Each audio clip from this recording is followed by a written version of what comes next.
السلام علیکم ملګرو د مظلوم خور عافیه صدیقی د پاره په سوشل میډیا باندې ټرند روان دی. یو مطالبه کیږي د حکومت پاکستان نه، د وزیر اعظم شهباز شریف نه، د آرمی چیف عاصم منیر صاحب نه چې امریکا او ایران تاسو د مذاکرات ټیبل ته راوستلی شئ، نو یقینا د عافیه صدیقی د رهایی دپاره هم تاسو کردار ادا کولی شئ، دا مسله هم حل کولی شئ. برای مهرباني په دې ټرند کې حصه واخلئ، ویډیوګانې جوړې کوي او څوک چې ویډیو جوړوي زموږ دا ویډیو مخکې شیر کړئ، ملګرو ته ور ورسوئ او د دې عالم دا خبرې ضرور واورئ. د مظلومې خور عافیه صدیقی باره کې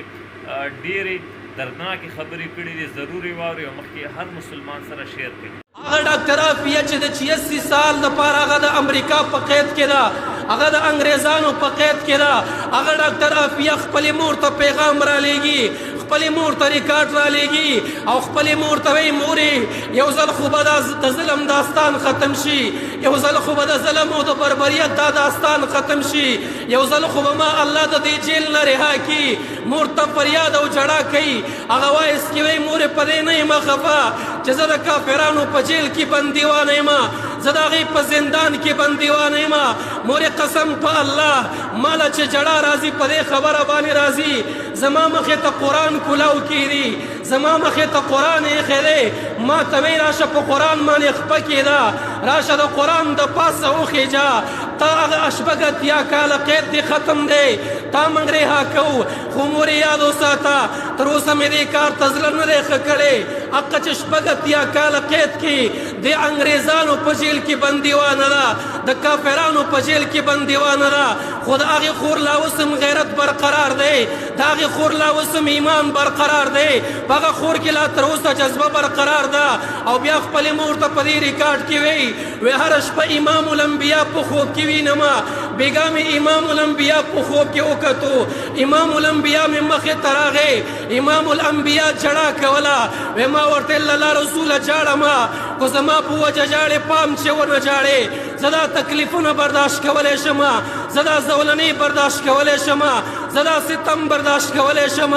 زه دا ظلم برداشت کولی شم.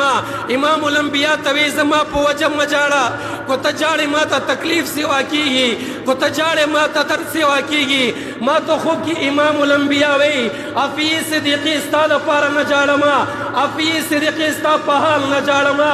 امام الانبیا چې جړا کوي، امام الانبیا وی ماله جړا په دې خبره راغله ولې مې امت دومره بېکاره دی، ولې مې امت دومره بې حسه دی چې نن یو مسلمانه خور د اغیارو کافرانو په جیل کې پرته ده، د هغې سره بندیوانه ده، د هغې سره زیتی کېږي، خو یو مسلمان د هغې دپاره اواز نشي اوچتولی، یو مسلمان د هغې دپاره غږ قدرې نشي کولی. دغه عافیه صدیقیه چې د دې کراچۍ نه ګرفتاره کړه، افغانستان کې راووته، 10 کاله د افغانستان په جیل کې بندیوانه ده، باګرام کې بندیوانه ده. هغه د باګرام مجاهدین حالات وایي، هغه چې باګرام کې بندیوان مجاهدین ملګري دي، هغې حالات وایي قسم دی وی چې کله باګرام ته یوه ښځه راوسته، کله چې باګرام ته یوه پیغله راغلله، وایي د هغې پیغلې حالات څه شی دي، هغه پیغله چې باتروم ته روانه ده، د هغې پیغلې په بدن باندې به لباس نه و، هغه پیغله به پر بنډه روانه وه، دې پیغلې به چغې سورې والې،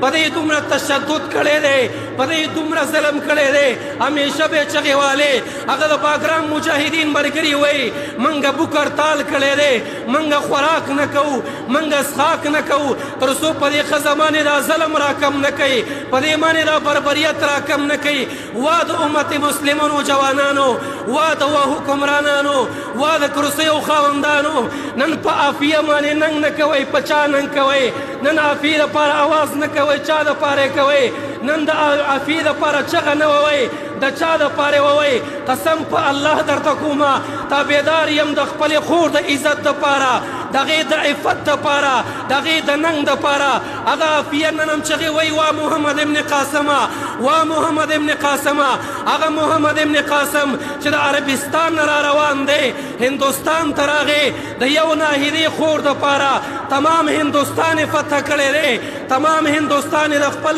تسلط لاندې راوستی دی. هغه محمد ابن قاسم راغی، موسی ابن نصیر را روان دی، محمد ابن قاسم چغې والی وي، طارق ابن زیاد راغلی دی، قتیبه ابن مسلم ویلی دی. نن ولې په دې امت کې یو محمد ابن قاسم نشته دی؟ نن ولې یو قتیبه ابن مسلم نشته دی نن ولې یو طارق ابن زیاد نشته دی نن ولې یو عمر ابن خطاب نشته دی نن ولې یو خالد ابن ولید نشته دی نن ولې یو عبید ابن جراح نشته دی چا ته لاړ شو هغه عافیه وایي او د پبجي شوقیه او د ټیک ټاک شوقیه زه وایم عافیې چغې مه ووه زه یم عافیې چغې مه ووه دا امت ستا په چغو باندې غوږ نه ګرئ